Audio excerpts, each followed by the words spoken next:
नमस्कार दोस्तों, आप सबका फिर से एक बार ऑनलाइन टीचिंग में स्वागत है। आज हमको जब भी किसी मित्र या कोई संबंधी की याद आती है तो हम उनसे फ़ोन पे बात कर लेते हैं। बहुत साल पहले जब टेलीफोन का कोई कनेक्शन नहीं था, मोबाइल नहीं था, तब एक दूसरे की खबर जानने के लिए लोग पत्र लिखते थे और आज भी कई हद तक पत्र लिखे जाते हैं। पत्र लिखने से हमारा हाल सामने वाली व्यक्ति को पता चलता है और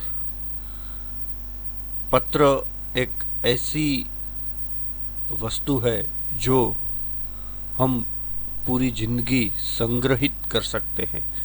कभी भी पढ़ना चाहे तो पढ़ सकते हैं।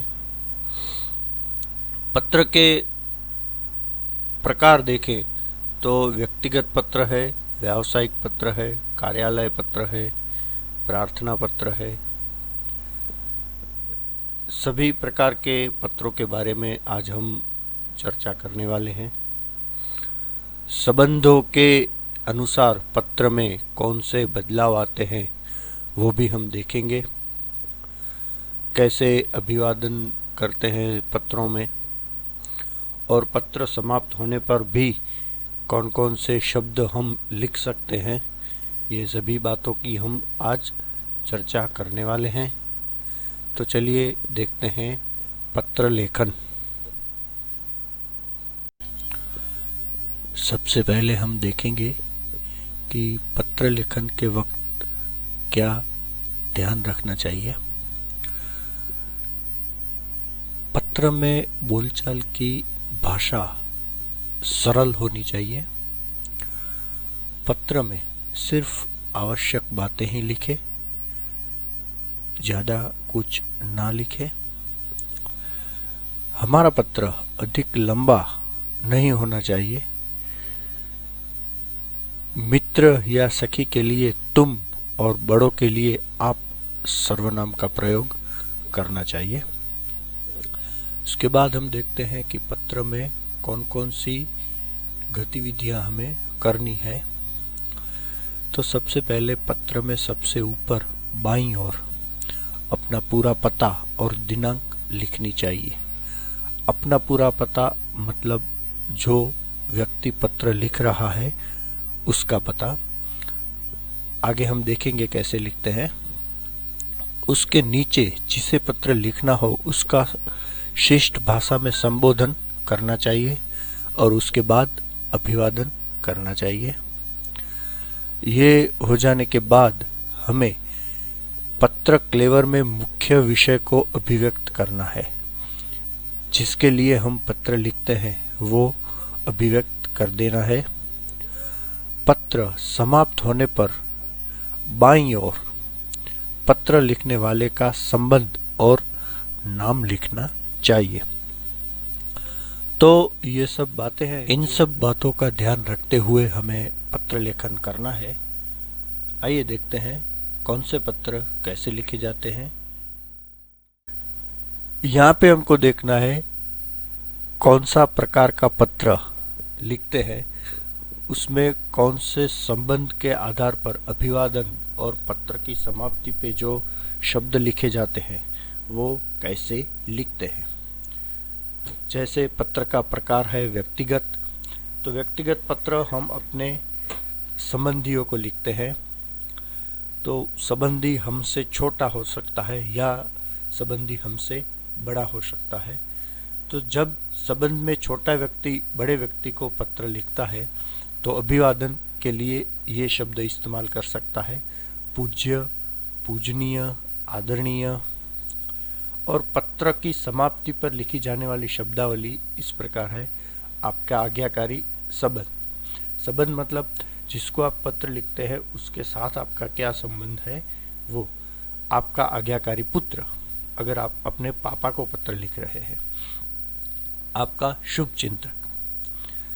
व्यक्तिगत पत्र में अगर कोई बड़ा व्यक्ति अपने से छोटे व्यक्ति को पत्र लिखता है तो वो अभिवादन करेगा, प्रिय आयुष्मान ऐसे शब्दों से, और पत्र की समाप्ति पर तुम्हारा पिताजी, तुम्हारे मामा जी, तुम्हारा शुभ चिंतक ऐसे लिख सकते हैं। उसके बाद व्यावसायिक पत्र आते हैं, जिनमें कार्यालय पत्र और प्रार्थना पत्र दोनों आ जाते हैं। ये पत्र, व्यावसायिक पत्र किनको लिखे जाते हैं? किसी भी कंपनी को, बैंक मैनेजर को, किसी भी विभाग के अधिकारी को, वर्तमान पत्र के संपादक को या प्रधानाचार्य को, किसी को भी हम ये पत्र लिख सकते हैं। यहाँ पे अभिवादन संबंधी शब्द ऐसे लिखे जाते हैं: श्रीमान, महोदय, मान्यवर, मान्यवर, मान्यवर महोदय, श्रीमान प्रधानाचार्य महोदय। और अंत में जो शब्द लिखे जाते हैं पत्र के अंत में, वो इस प्रकार है: भवदीय, प्रार्थी, निवेदक, आपका आज्ञाकारी शिष्य, कृपाकांक्षी, प्रार्थी, ऐसे शब्द हम उपयोग कर सकते हैं। इससे पत्र अच्छा दिखता है। और हमने आगे देखा कि पत्र दो तरह के होते हैं, व्यावसायिक पत्र और व्यक्तिगत पत्र। एक यहाँ पे जो दिया गया है वो व्यक्तिगत पत्र है कि सालगिरह माने जन्मदिन पर बधाई देता हुआ ये पत्र है। सबसे पहले हमने देखा कि पत्र की बाईं ओर जो पत्र लिखने वाला है उसका एड्रेस आएगा। तो ये एड्रेस आ गया, शांति सदन, रावपुरा, बड़ौदा, और दिनांक आ गई 10 अगस्त 2011। फिर जो जिसको पत्र लिखना है उसको हमें अभिवादन करना है और संबोधन करना है। यहाँ मित्र को पत्र लिखना है, प्रिय मित्र साहिल। फिर अभिवादन आ गया, सप्रेम स्मरण। उसके बाद का ये जो पत्र का मेन विभाग है, उनमें हमें जिस विषय पर पत्र लिखना है वो विषय बता देना है, उस विषय के बारे में लिखना है। आप पढ़ सकते हैं यहाँ पे।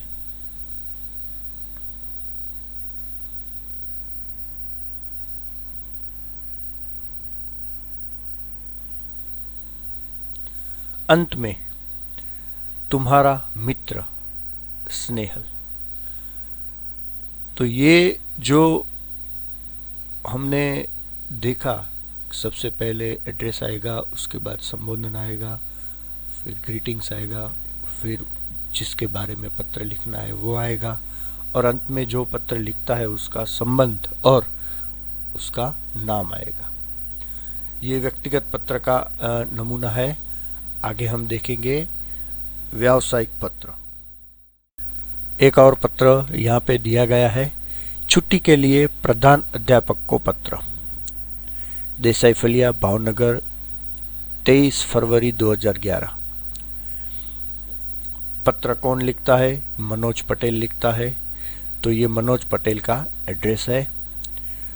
सेवा में, ये व्यावसायिक पत्र की जो परिभाषा है वो है सेवा में जिनको पत्र लिखना है उनका सादर नाम लिखा जाएगा। श्री आचार्य महोदय, स्कूल का नाम DA सार्वजनिक विद्यालय भावनगर। उसके बाद संबोधन आएगा, आदरणीय गुरुदेव। जो ये पैराग्राफ है उसमें जिस कारण से छुट्टी लेनी है वो दर्शाना है। सविनय निवेदन है कि मेरी बहन की शादी आगामी 27 तारीख को निश्चित की गई है। मैं उसका इकलौता भाई हूँ। हम लोगों के यहाँ शादी को कितनी धूम मचती है, इससे तो आप अनजान नहीं हैं। फलतः मैं दिनांक 24 से 28 5 दिन तक विद्यालय में उपस्थित नहीं हो सकूंगा। पिताजी का पत्र इस प्रार्थना पत्र के साथ भेज रहा हूँ। आशा है आप मुझे यह अवकाश प्रदान करने की कृपा करेंगे। इसके लिए मैं सदैव आपका कृतज्ञ रहूंगा। आपका आज्ञाकारी छात्र मनोज पटेल, क्रमांक 25 वर्ग 8 तो ये जो पत्र दिया गया है, ये पत्र व्यावसायिक पत्र के रूप में लिखा है। एक छात्र ने अपने आचार्य महोदय को लिखा है। इस तरह से हमें पत्र लेखन करना है।